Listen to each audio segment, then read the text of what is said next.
The championship is back in Twins territory. 2023 AL Central champions. It's not pretty, okay? This was not a great year, but the Twins figured out a way to get it done. That is the main emphasis of this season. It wasn't perfect.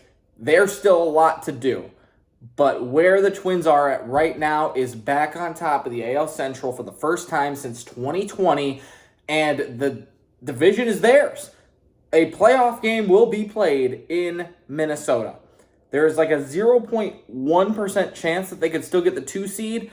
I really don't think so. There's so many things that have to happen, including the Twins like basically winning out. But that's not the point. While there is still a chance that they could be a 2 seed and get a bye, like I said, it's literally about that big.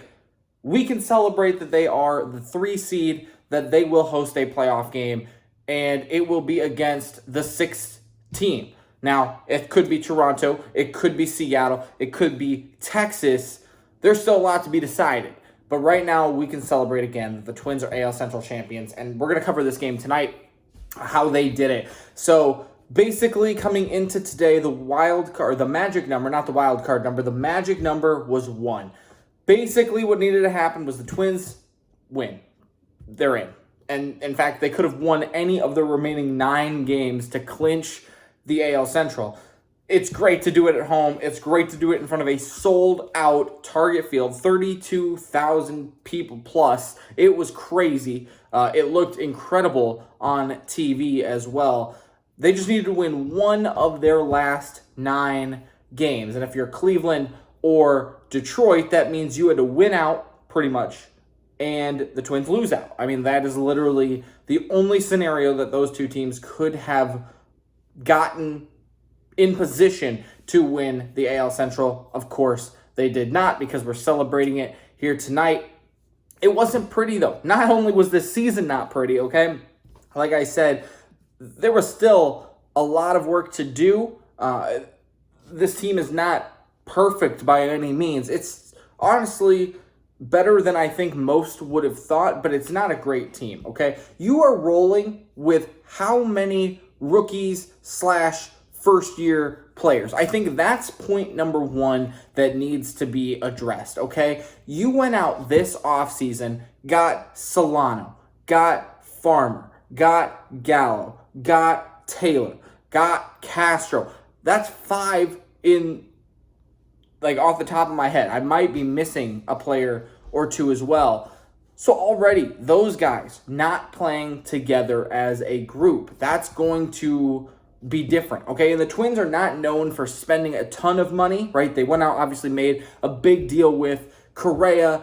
They signed Buxton to a pretty healthy long-term deal a couple of years ago. Like, they do spend some money on bigger players, but they're not the Yankees. They're not the Dodgers. They don't go get every free agent they want. They have to work with what they have, right? They are on a limited or salary cap. They are a mid-major, lower-end market. Like, they are not anywhere near the Yankees, the Dodgers, any of those teams, right? So to go out and get players like Solano, right, like Farmer, like Taylor, who put up decent numbers. The season's not over yet. Of course, there's still a lot to be said. But to go out and get those kind of players that could perform individually, there are several games this year where Farmer has put the team on his back, won them games, where Michael A. Taylor has hit multiple home runs in the games, or hits, whatever, to win the Twins games, okay? And these are just the guys they bring in, right? That group that they brought in on a limited salary budget is great, okay? That's part number 1, okay? Part 2, these are all along the same lines, but part 2, you have Pablo Lopez, right? You got guys who you went out and traded for, like, immediately. I guess you could say that about, like, Taylor and all these, but that was a big piece. They went out and got a big piece that they traded Luis Ariz for, okay? So that's part 2. They went out and made the big moves. Yeah, it wasn't a free agent move, but they laid their, money on the table. They laid their cards down and said, we're going to point our future on this guy, Pablo Lopez. They did it. He ended up getting the win tonight, and I don't know what their pitching situation will look like with 8 games left. I would think that he would get one more start, but again, you're in the playoffs now. You're pretty much locked up the 3 seed. You really have to make sure you're playing playoff strategy now with pitching. But if this is his last start, and if he gets one more, I don't think his numbers will change dramatically. 11-8, 3.61 ERA. That's really good, right? Sonny Gray having a great year. Joe Ryan had a really good year until he got hurt.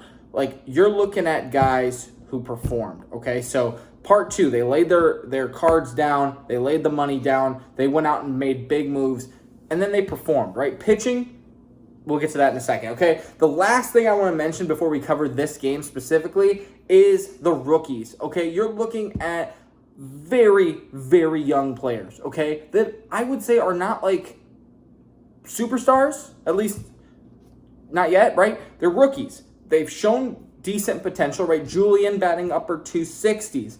Wallner batting 245, but has a lot of walks, a lot of hits. You've got, obviously, Royce Lewis, who has done great. Kirilloff has shined at moments, right? You've got these young guys. I mean, even Jeffers. Young guys who are already contributing and are already doing well to get the Twins to where they are. That's incredible. And then finally, the Twins had pitching this year, okay? That is the biggest missing piece the Twins have ever had. Injuries, a lack of pitching. Their lineup was always good. 2019, the Bomba squad, right? They had hitters. 5 guys with 30 home runs, broke the record, which will probably be broken by the Braves, but they had guys who could hit. They never had pitching. This year it is opposite. Like I said, Pablo Lopez, great year. Sonny Gray, great year. Probably in the Cy Young conversation, even though Garrett Cole's probably going to walk away with it. Joe Ryan had a great year. Ober stepped in. Maeda was okay. Wasn't great, but he stepped in and was able to fill some spots. I mean, I'm missing guys, but you're talking about a group of 6 guys who could come in at any time. And in the playoffs, you're looking at like Dallas Keuchel, right? Some of these guys who could be starters, going to be long relievers that are going to give you bullpen depth in the playoffs. There's so much positivity around the Twins pitching this year, okay? So let's briefly cover this game in the last few minutes. That gives you an overview of how the Twins did it tonight. Like I said, they basically didn't have to win. They didn't have to win a single game the rest of the year. I guess I misspoke earlier. Basically, they just needed Cleveland and Detroit to lose one game. Okay? I think Cleveland won tonight. I don't know what Detroit's doing right now because they're playing in Oakland, but the Twins control their own destiny, winning at home. Like I might have said, playing in front of a sold-out electric crowd at Target Field, doing it at home against the Angels. Everything was perfect. The game, not quite perfect. The Twins made a comeback. They played good. They played well enough to get the win. They scored first with a run in the second inning, which was great. Michael A. Taylor with a single. Then in the bottom of the fourth inning, they had a bases loaded walk. No, that's not a bases loaded walk. Wallner walked, and Kirilloff with a sac fly. They were up 3-0. The Angels came back, made it 3-3. But then the Twins come back, like I mentioned, in the sixth inning. Kirilloff hits his 10th home run of the year. That is 12 Twins with double-digit home runs. That is a record for the Twins. And in the seventh inning, to really blow the game open, Kyle Farmer hits a double, and that made it 5-3. Taylor drew a walk, and Alex Kirilloff had another sac fly. Polanco wraps it up with a double. So that was pretty much it. They scored 4 runs in the bottom of the seventh, made it 8-3.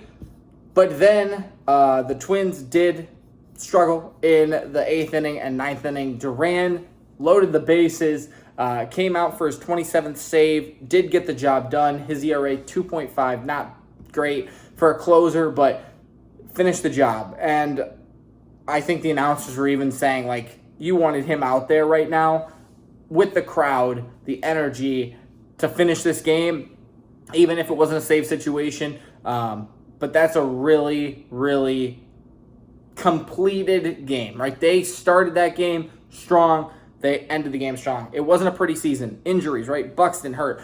Gallo hurt. for a lot of the season. Like, you're talking injuries, you're talking guys who haven't played together, talking about a team that's in a bad division who plays 500 baseball, a little bit better than 500 baseball all year.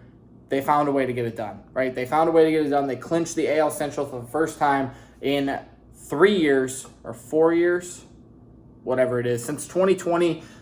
Third time since 2019. The Twins are back on top. Hopefully they can win a playoff game now, right? So we'll probably go more in depth into the Twins as we look to the playoffs here on the channel in the next coming days. It's been good to take a little break with work being so busy, but hopefully we can come back for the playoffs, do some broadcasting, and get the job done winning a playoff game in Minnesota. So that's all I got for you guys today. Thanks so much for watching, and we'll see you next time.